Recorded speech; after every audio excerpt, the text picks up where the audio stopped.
Hello viewers, இன்றைக்கி நம்ம கருவாட்டு குழம்பு அதாவது ட்ரை ஃபிஷ் கறி தான் சமைக்க போகிறோம். எப்படி சமைக்கலாம்னு பார்க்கலாம் வாங்க. அதுக்கு தேவையான பொருட்கள் என்னென்னு பார்க்கலாம் வாங்க.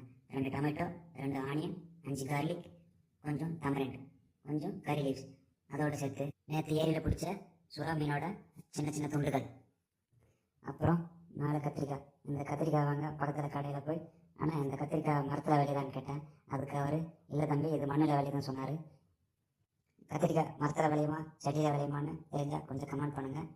இங்கே இருக்கிற இந்த மசாலா ஐட்டத்தை வச்சு தான் நம்ம இப்போ சமைக்க போகிறோம். வாங்க சமைக்கலாம். புளியை கொஞ்சம் தண்ணி ஊற்றி கரைச்சிக்கலாம்.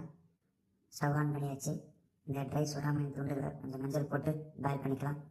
ஓகே, சுறா மீன் துண்டுகள் இப்போ ஒரு குளியல் போட்டுச்சு. வாங்க குழம்பு ஸ்டார்ட் பண்ணலாம்.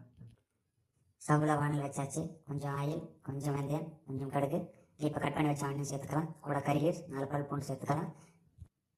ஆனியன் பொன்னிறமாக வந்துருச்சு. இப்போ தக்காளியை ஆட் பண்ணிக்கலாம். கொஞ்சம் கிளறி விட்டுக்கலாம். இப்போ நல்லா பச்சை வாசனைலாம் போயிட்டு நல்லா குழஞ்சிருக்கு. இப்போ கத்திரிக்காய் ஆட் பண்ணிக்கலாம். இப்போ அதில் கொஞ்சம் சில்லி பவுடர், கொஞ்சம் கொரியாண்டர் பவுடர் சேர்த்து வதக்கிக்கலாம். ஐயோ, என்ன போக வருது, ஒருவேளை அடி பிடிக்குதுன்னு நினைக்கிறேன். இப்போ புளி தண்ணியை ஆட் பண்ணிக்கலாம். கொஞ்ச நேரம் கொதிக்கட்டும். தட்டு போட்டு மூடிடலாம். நல்லா கொதிச்சிருச்சு. இப்போ அந்த தங்க மீன்களை ஆட் பண்ணிடலாம். லைட்டாக தண்ணி ஆட் பண்ணி 2 நிமிஷம் வேக வச்சுக்கலாம். வெந்துருச்சுன்னு நினைக்கிறேன். இப்போ குழம்பு ரெடி ஆயிடுச்சு.